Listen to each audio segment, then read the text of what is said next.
Okay, welcome to another edition of the Above the Bridge podcast. I'm your host, Thaddeus. This year, we're celebrating our 2-year anniversary. We've been going on the air for 2 years, running all these podcasts. We have over 70-something drops, and it's been going for 2 years. First up, we want to shout out to our sponsors, especially Defend Hawaii. They've been sponsoring us since the very, very beginning. They've been supporting us. They've been giving me fresh gear to wear, reposting all our videos and our tags. So shout out to Defend Hawaii. If you go on their website, go to defendhawaii.com. Use promo code ATBPOD upon checkout, and you'll receive 15% off your entire purchase order. Shout out to Chris Meheula and Mike B for supporting the podcast for these last 2 years. We definitely appreciate you. Second, we have iRep Detail Supply. If you go to irepdetailsupply.com, use promo code ATBPOD upon checkout. First, check out what they have. They have a whole bunch of waxes, polishes, soaps, anything you need to detail your car that'll make your car looking brand new. They also have a store in Temple Valley Shopping Center. If you go down there, shout out to Kaika Rapun.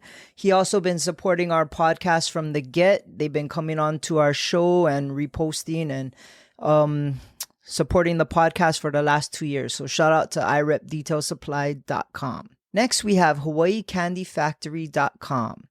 Go check out their website. They have a whole bunch of crazy snacks, anything you need for your munchies. They have lihimui gummies, nerds, anything you need that's candies, local style. They also do have a kiosk in Ala Moana Shopping Center. So go to hawaiicandyfactory.com, use promo code ATBPOD upon checkout, and you'll receive 10% off your entire purchase order. Okay, so this week we don't have a guest. We're celebrating our 2-year anniversary.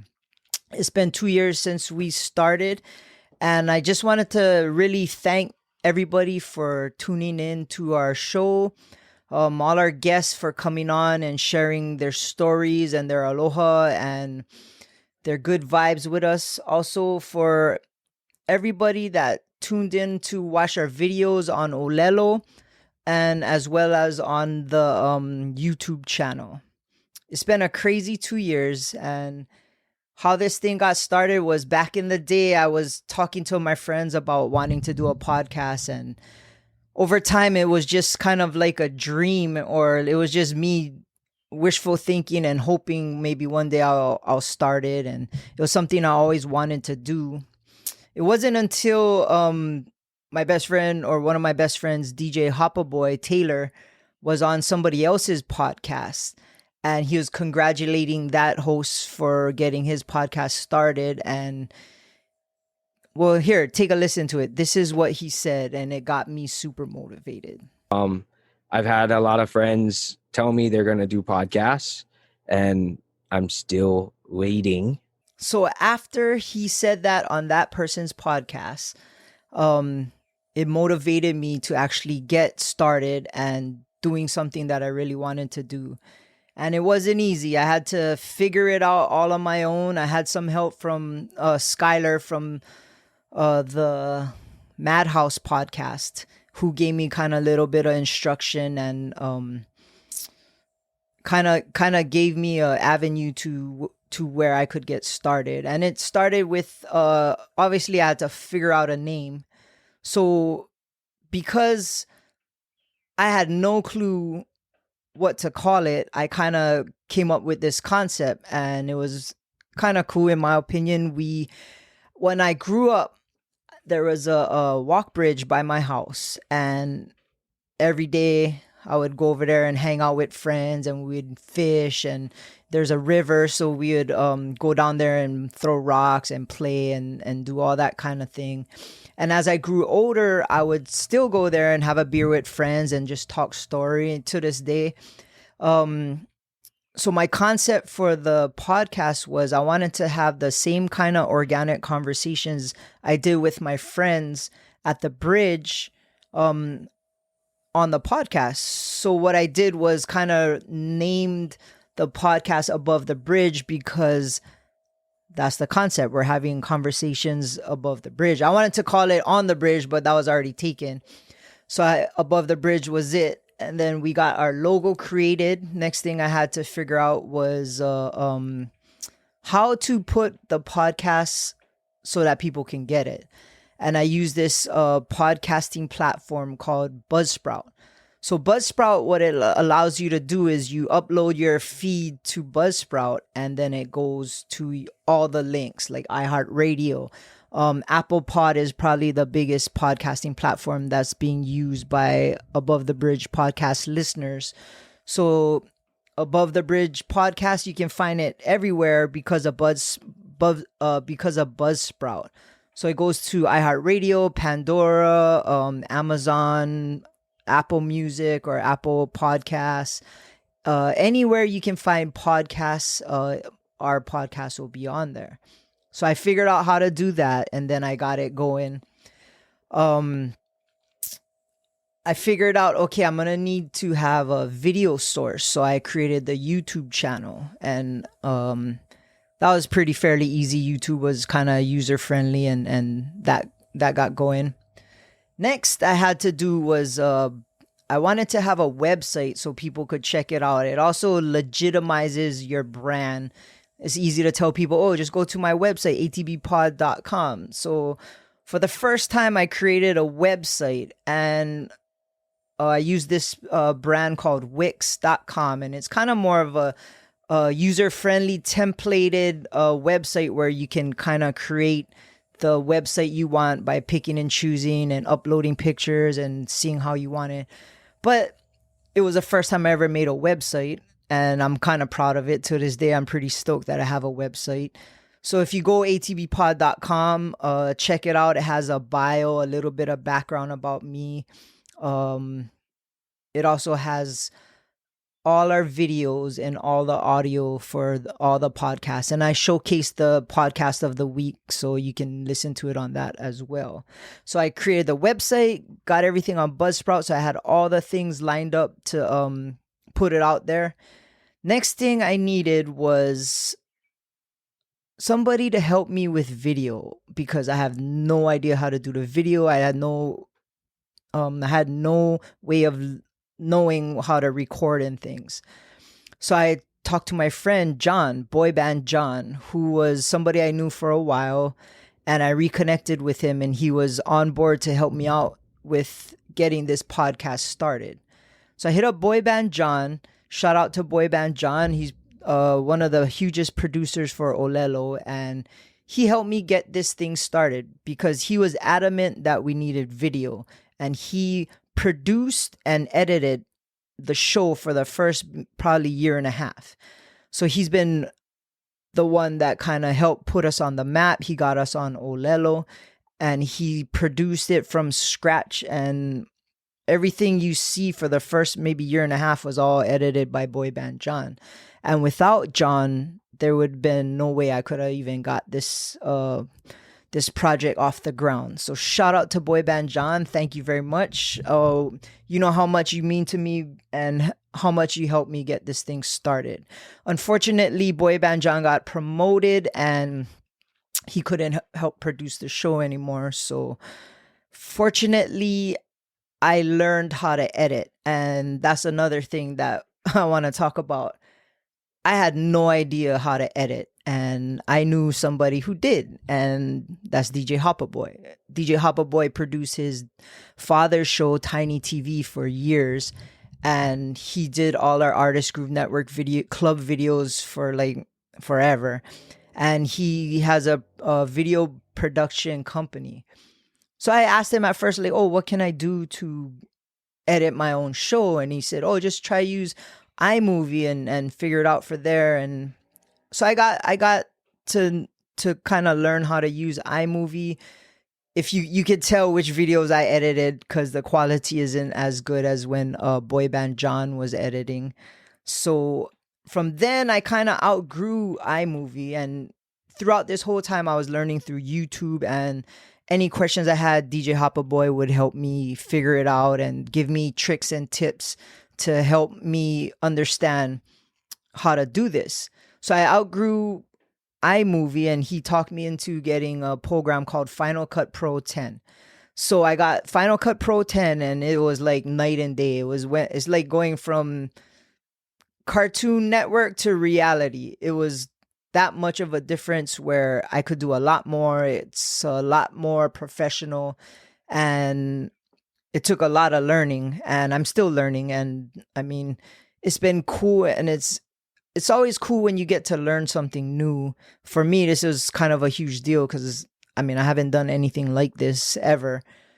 So I would call up Hoppa, and he would help me and give me tips, tricks, and how to make things easier and faster. And to this day, he's a phone call away. So I appreciate DJ Hoppa Boy for helping me out, getting me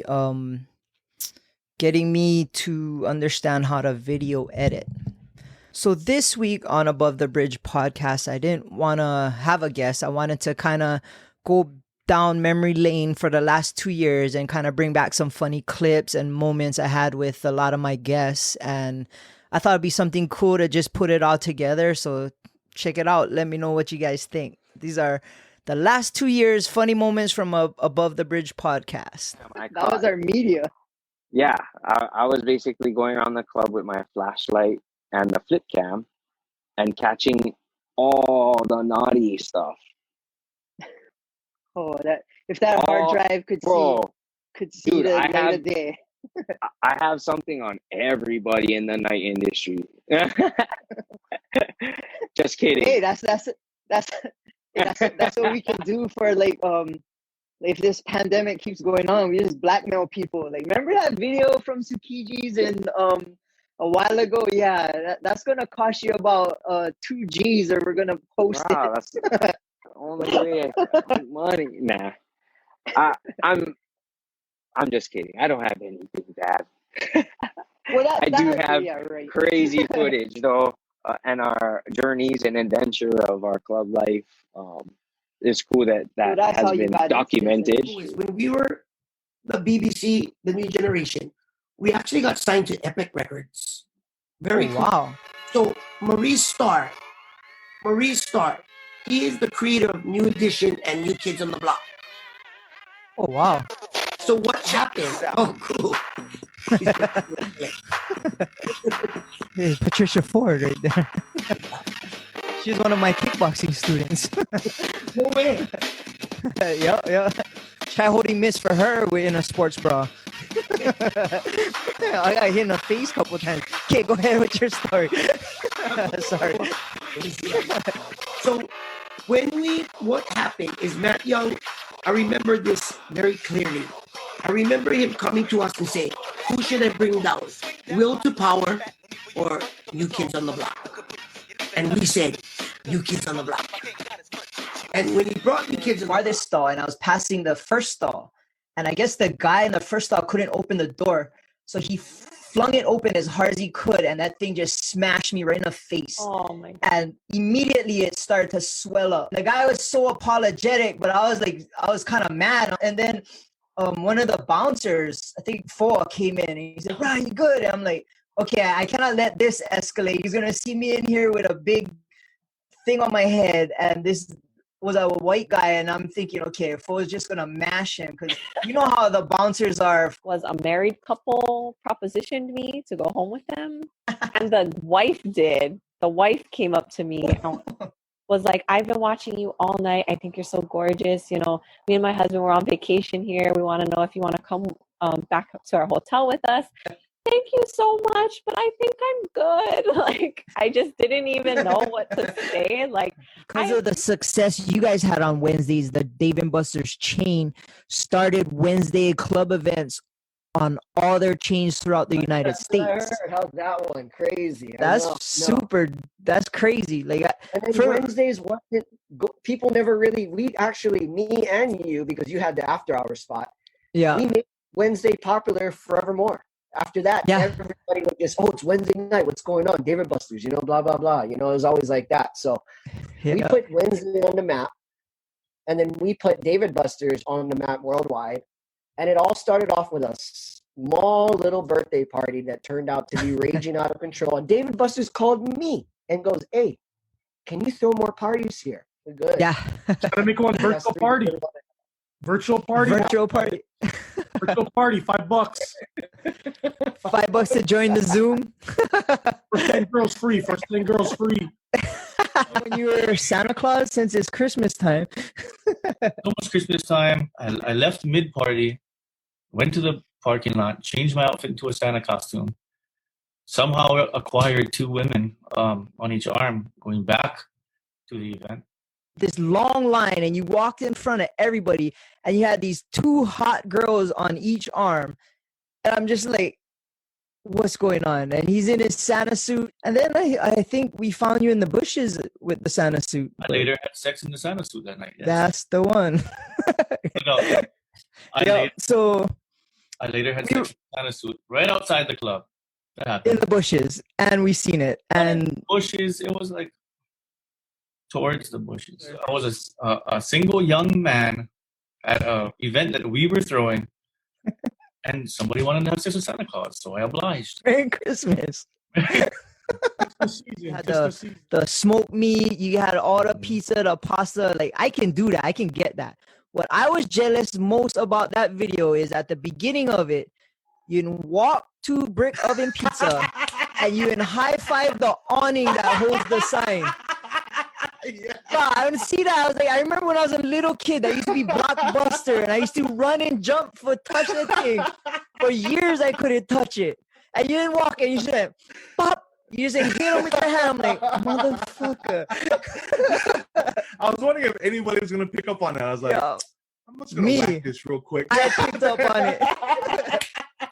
Because that used to be Blockbusters. I would run in full sprint and try and hit that thing. When I don't know, man. I think I can graze them by now. We're in good hot, but you just was like, pop. And I'm like, holy shit, bro. You just living my dream. It was kind of a skit where you dressed up as Rihanna, the singer. Do you remember that? Yes, I do. Yes. So that's my claim to fame, man. That was the only time I was ever. That was like the only ever time I was on TV. So if people watch this video, like the best part about this video was how serious you took the role and how believable you made it. But the outtakes was the best because you got slam danced by Michael Banks. Do you remember? Well, a couple times, yes. He actually hit me. And he actually threw me into your tub, and I smash your head against the wall. No, it was a tub. He tripped me, and I smashed the right side of my eye into the actual tub. See, I have a scar over there, Michael Banks. Truck. My honey put my license plate covered behind Showtime in the front and the back. I thought I'd take the one off in the back because sometimes I don't be so kind. Oh, yeah. No, I'm the same way. If you don't get that shocker, that's it.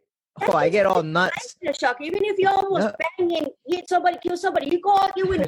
So sorry. But you know what? Don't even worry, bro. Have a good day. It's okay. Don't even worry about me. I'm good. But you did that. We cherry. Literally, it's very powerful. Especially the way you show the shocker, too. Like, bang. Hey, how's it? You can feel them already. You know what I mean? Well, if you go like that, depending how you do it, there's all different gestures that do so much without even seeing. The shaka is very powerful. You know what I mean? Yeah. I believe in it. So people, please use it because we appreciate it. There you go. Hell yeah. Down right there, Hammer. Yeah, the no shaka is the worst. Like, you let them in and the whole. Yeah, what are you, a Nazi dog? Put your hand up like that. That's never bad. That's what everybody says. And I kind of, in the clubs, I didn't want to. Just for one, to be honest, if you're a promoter and you dance with a girl in the club, that's putting it out there. And that's also welcoming a whole bunch of hate from all the other girls.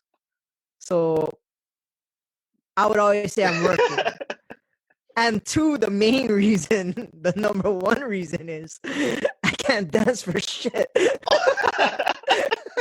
That's the thing for me, but that actually never stopped me before. I don't mind looking like an idiot. I mean, when I'm that intoxicated, if I'm dancing, I'm certainly. But you messed up because that night that you were fucked up in Kauai, I did dance. Did you really? Nobody I knew was there.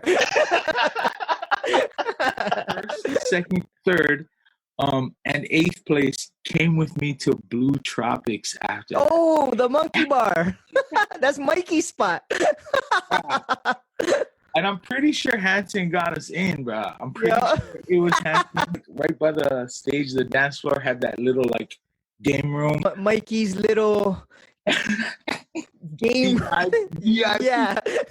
That's where we were hanging out, bro. Yeah. Right after that concert, Jasmine and Diana were still 17, so it was like super like lit for them. They're like, oh yeah. God. We're in the club. Thank you, Jonah. So you basically just admitted that Hanson let in some undas. Oh, no, wait. I was trying to say Hanson let in some Allegedly. I wanted to know, like, say I were to subscribe to your OnlyFans, would you be able to know that that's me? Only if you use your name. Other than that, it's like user, it like creates one for you. So if you don't want me to know who you are, but if you want me to, you'll use your name. Sometimes I'm like, are you really going to use your real name? I know you. You live down the street. We used to ride bike together. Fucking pervert. This whole time. I'm like, hey, but there you go. It's like there's the market for it. You're welcome. I feel like it's a win-win because they're getting something they want, and yay me, I get paid for it. What do you think, John? We should start up OnlyFans and see what kind of fucking pervs that hit us up. It's like your neighbor or something. I was there at the game at Kailua, and Larry Price is talking about, Taylor Tadani and a cartouche by him, and he's, for his size, he's the TNT, and then they show me in the stands watching, and then here comes someone to interview me. I forgot if it was Jimmy the Geek or somebody, and they're going to ask me about Taylor. On the play before they come to me, the wide receiver jukes him out, and he gets chasing the guy down like 80 yards. He gets blown by me. He never told me that story. I think it was something where, I don't know, it looked like the quarterback was going to get sacked, so he was going in, and then the wide receiver went out. But it was kind of classic. So he got burnt right before they were going to interview you. Yeah, he left that story out. He never told me that one. Emceeing a wedding, and I had released the bridal party. This is right before we started the actual program. So I caught a 10-minute. Bruh, two of the bridesmaids are outside drunk. They passed out. One of the groomsmen is trying to jump in the pool with his tuxedo. One of the other groomsmen is down the street. And I'm literally like, fuck this. I need to go see this shit for myself. The two bridesmaids are gone, like totally belligerently drunk. One is holding onto something. The other one is face planted on the ground. I seen 5 of the friends come running out, like literally blasting out of the reception, running down the escalator. So I Mr. Niele. I go run after them. Their friend is having a bad trip on something, swearing, screaming, trying to take off his clothes. Like he literally is like in his boxers on the street, ready for fighting somebody. And everybody's like, what the fuck is going on? Now you're a radio talent. Like, how do you like being someone like on the radio all the time? Do you get recognized? Do people like see you out and stuff like that? I'm not really sure because with COVID, it's just a little bit more strange because you're wearing your mask everywhere too. So, I don't really get the recognition thing.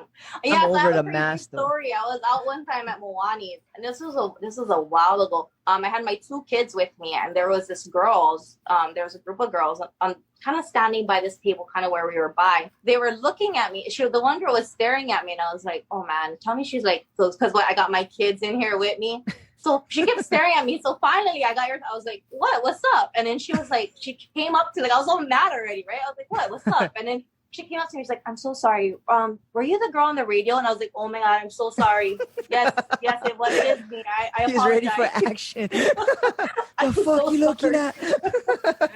How did your parents take you trying to be a comedian? And it was supportive. My dad's a pretty funny guy, so I remember telling them like I was gonna, start doing comedy, and it was a little shocked, but excited to see like, oh, that's kind of weird, and now they're like the best, supporting parents ever. So your dad was an athlete as well. He played football, and so he is coaching you and all that kind of stuff too. For football, yeah. Yeah. Oh. Yeah. Lots of yelling when I was growing up, bro. Oh yeah. Yeah, on the way home after one Pop Warner game. Oh, that's it. Yelling on top of his lungs. He reached for the radio, turned on the music. I flinched like that. It's like how your parents, like my dad was the same. Like they don't remember all the good stuffs you did during the game. They don't. They don't. They just pick out the bad things. And he always tells me that. He goes, I just pick it on this for you, just to make you a better person. Like, Dad, I know we just won the championship. Relax. So I'm looking over the wall, bro, and somebody was dressed as Blanca. And I'm still a little kid, so these fuckers was real to me, like. So, bro, I'm looking down, I'm like, oh, and I remember he was, bro, to the T, the orange hair, everything, green body. So I was like, and I told my dad, I was like, Dad, Blanca's downstairs. And he was like, son, no, it's just the kind that's uncle of somebody. I was like, in my head, because I'm thinking, fuck that, you lie. That's Blanca. That's Blanca, Dad. So I remember going down. So Blanca was just walking around the haunted house in circles. Lurking, waiting for you. So we get on the basketball court, and he's right there, cuz I start bawling. I start fucking everybody look at me like, this Anu, what the fuck you crying? I was like, no, Blanca. I was like, oh my God. As I got my cousin still, you remember Blanca? I was like, fuck you guys. Yeah, you're gonna have a malfunction. It's gonna be a rat chewing on the wire. You know what? There was a place that I played at downtown on Fort Street Mall. Spaz and I used to do this party there. And I saw a rat like the size of a fucking cat, bro, like come out. So there was the stage that we're on, and across from us, there's like another raised area where you could sit down, and there were tables. And this rat went from underneath the stage that I was on, underneath there. And then back again, like the dude was just like cruising. And I was like, yo, this is a little much. I told Spaz and his homie Warren, I was like, bruh, if I get bit by one of these rats, I'm gonna be pissed. Yeah. Oh yeah, downtown, they're guaranteed to get rats, 100%. Ran about 8 months, give or take. So there was quite a lot of noses being swabbed, quite a lot of testing. Right, some guys, they counting, they come up to us and, oh, this is test number 73. I'm just like, bro, why are you even counting that, dude? But some of them, I feel bad, they work on other shows. So they work on Magnum or, NCIS is the other one, Y50. So they get tested all the time through every different show. So their noses must just be all big, bored out, swabbed out. Bruh, some of those guys too, but I know they do cocaine because, I stick that thing up their nose and, bruh. No, don't do this one, do this one. Little bit residue come out on the tip. Sometimes you get stuck and you're like, what is this? Boogers, bruh. How much boogers came out when I was doing them? And you trying to be cool. I was like, brother, that's your fucking boogers. My very first meeting of you was I was calling downstairs, they let me upstairs and the door opened and then you had your shirt torn off halfway. That was my first time ever really officially meeting you. Like that was a bad night. Party was raging, so it was and it was memorable. And I told the boys, we're gonna do it eventually. Yeah, I got punched by a girl. I had 2 girls beefing in the back. One got kicked out. They ripped my shirt. And then you guys came up and I'm just like, fuck. What's up, guys? I know. I was like, oh, hey, thanks for inviting us. Like, I'll take care of your stuff. And kind of just stayed for like half an hour. We said hi to Rue Dog. We said hi to the regular, the couple people. And then we went on to the next spot to say hi to everybody else. And then for that night, we could bounce around. But on the way down, I was like, we're going to do an event with this guy. That was the best. Yeah, I got to spend some time in Baltimore. That was great. Bro, so get this. So in my locker at Damien, I had this big poster of Ray Lewis. Oh, that was gonna be my next question. So, yeah. and then walking in there and seeing him for the first time, I'm like, okay, you got Jesus and you got Ray Lewis. That's how I felt. You know what I mean? When this guy talks, like it's like you talk about people who have that special gift to speak. Oh, Dad, I'm not even joking, man. This guy makes you want to run through a wall. You know what I mean? Just cause. You know what I mean? He's asking you to get him a cup of water, but you want to run through a wall. You know what I mean? Like he just has that power in his voice. I remember watching film with him at his house. We're watching practice and we're watching the same thing over and over. I'm talking about like the same play like 50 times. And then he looks back at me and goes, CB, what do you see? I said, Ray, the same 50 plays you just kept playing back. He goes, no, look at the guard on this play. Look at the way the quarterback puts his hands on. Look at the way the quarterback looks to his right. Look at the way the guard puts his left hand down. I'm like, holy smoke. I never, ever could ever see that guy. Was my riot in the UFC was when I fought Tank. So when I fought Tank Abbott, I finished the fight. I cut him open because he kept on trying to wrestle me. I wanted to box him, but he kept on trying to wrestle and take me down, So right after I cut him open, the ref checked him, the doctor stopped the bleeding, asked him, you all right?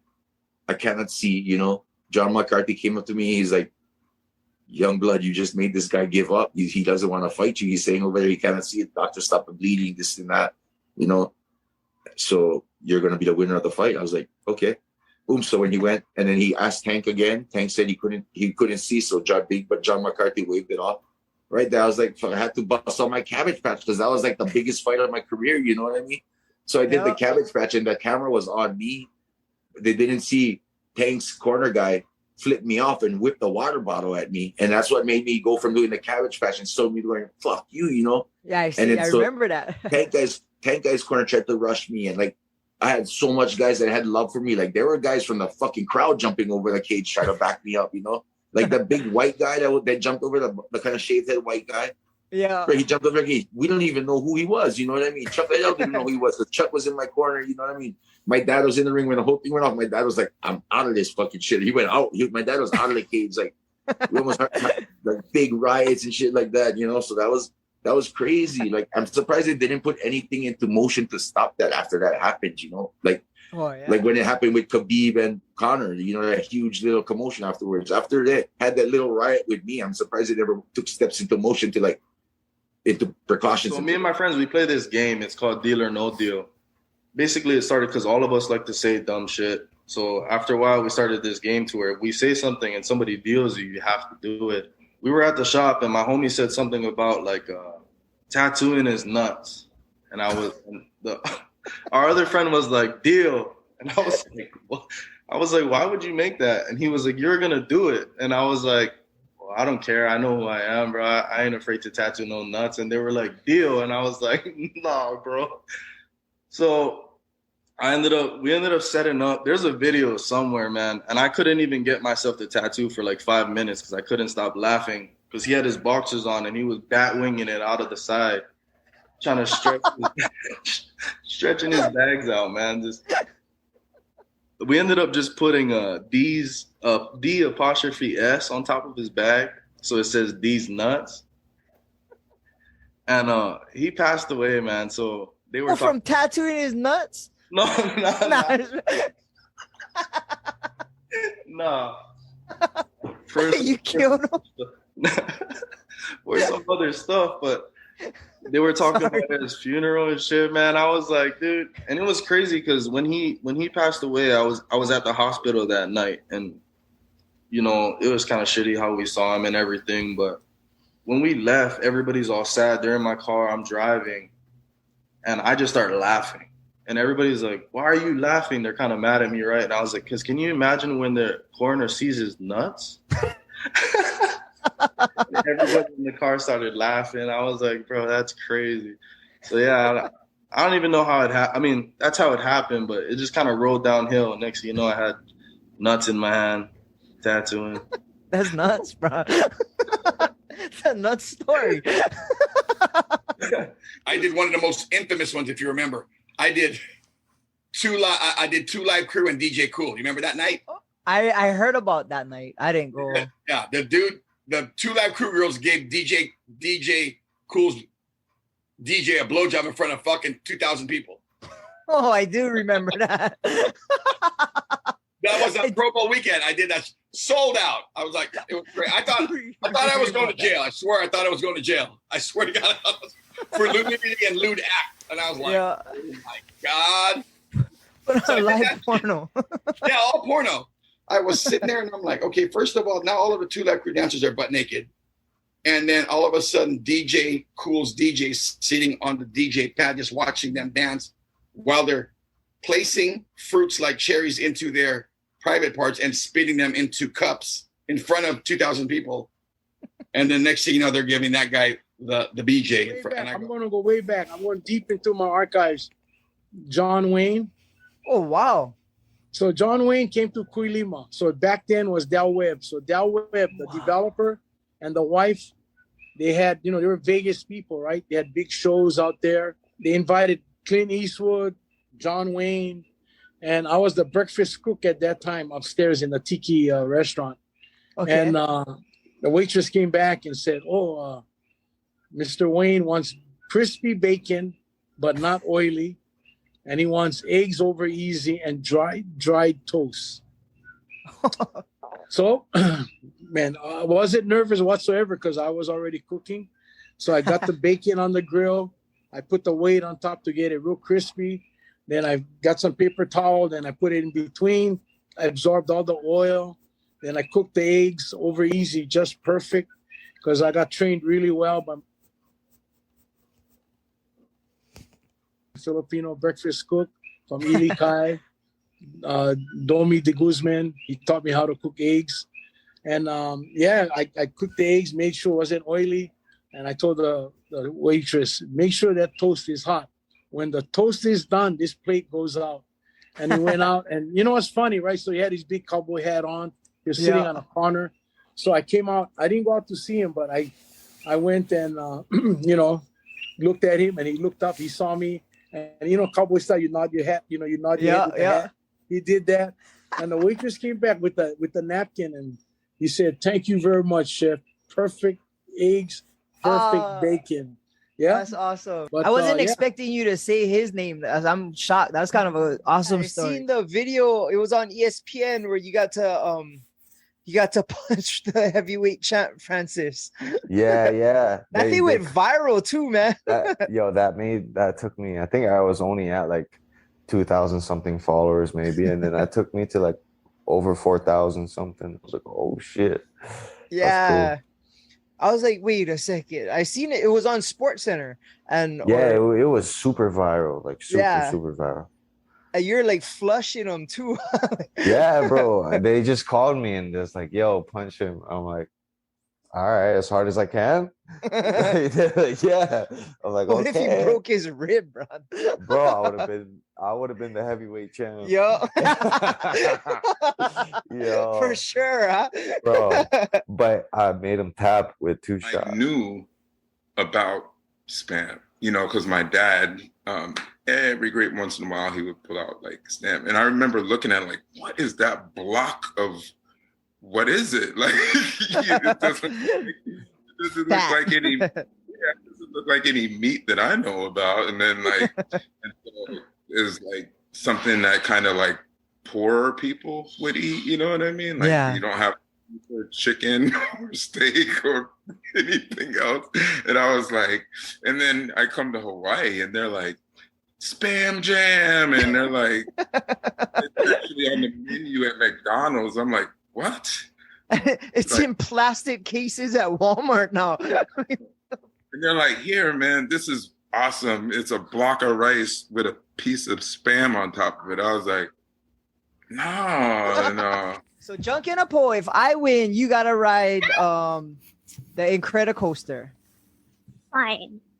And if you win, I gotta sit in the front row of Splash Mountain. Wait, 2 out of 3? 2 out of 3? Yeah. Junk. Hey, you slow hand. You gotta do them same time. I am. I'm legit following your hand. Ready? Yeah. Junk and a Po. You legit cheated. One for me. You legit cheated. My hand was like this, and you just waited like this, and then you came That's another lag. That's internet lag. That's one for me, Daddy. That is not one for you.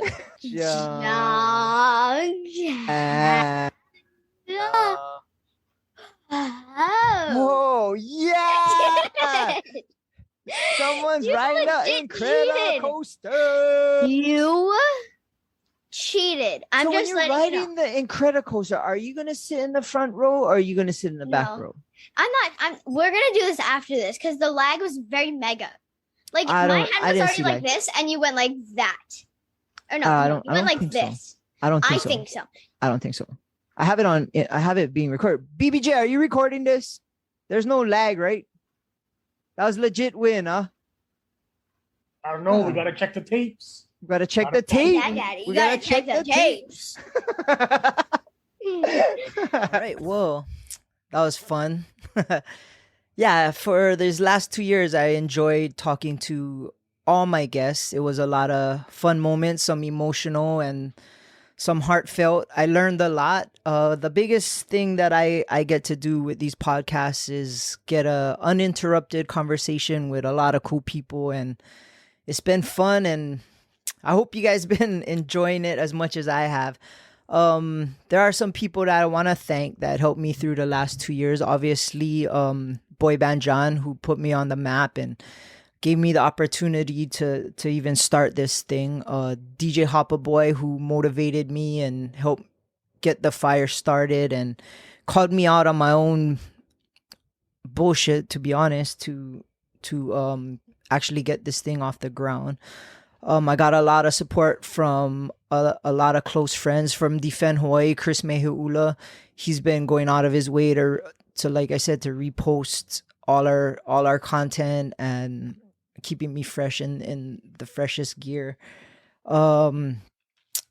Thank to all my sponsors as well. IREP Detail Supply, Kaika Rapoon, Cody, and the people at Hawaii Candy Factory. Want to thank Sage Adams from New Auto, who also helped get the fire started for me to start this thing. I got a lot of support from all my family and friends. Sasha, I want to thank Sasha for believing in me and helping me through this and picking up my daughter and stuff when I had to record. So thank you to her. Also, my daughter, who was a guest on my show a few times, which I do want to have her on every single year for our Christmas episode. She's been really supportive, and a lot of you don't know, but I would say about 95% of all the episodes she's in my studio listening to me record, so she gets to see what Daddy's doing. Thank you to all my friends, Jaren Chun, Frankie, Mark, Big Taylor, shoot, everybody that supported the podcast. Shout out to Tomani, who's been a somebody who listens almost on a weekly basis. Also want to shout out my sister guys, Heidi, and all the support we get from anybody who reposted it. Donnie does it every single week. Hansen from Level H and Level V, he's been a huge supporter of the show, and everybody who has tuned in over the past 2 years, I can't thank you enough, and for all the feedback and the aloha that's been shown to me. It's been a kind of a passion project of mine, and yeah, I definitely appreciate it. Let's see, for the next 2 years, I don't know what to expect. We're going to do things a lot bigger, a lot better. I want to get a lot more mainstream guests on, and we're working on that. Kind of want to change up the design and stuff. Hopefully by January. I'm looking forward to having a lot more great conversations with a lot more great people. And anybody listening to this, go check out our website, go check out our YouTube, go check out our podcast if you missed any episodes. Thank you again for supporting me for these past 2 years. It really means a lot. anybody that was supporting this podcast for the last 2 years, I want to say thank you from the bottom of my heart. To all my guests, thank you for coming on and sharing your aloha with me. And yeah, can't wait to see what this next year is gonna be like. All right, you can always find us, like I said, on Instagram, Above the Bridge Podcast. If you go on our YouTube page, Above the Bridge Podcast, our website is atbpod.com, and you can also find me on Instagram, Thaddy Daddy Hi. All right, well, thank you very much, and shout out to the Artist Group Network. Aloha.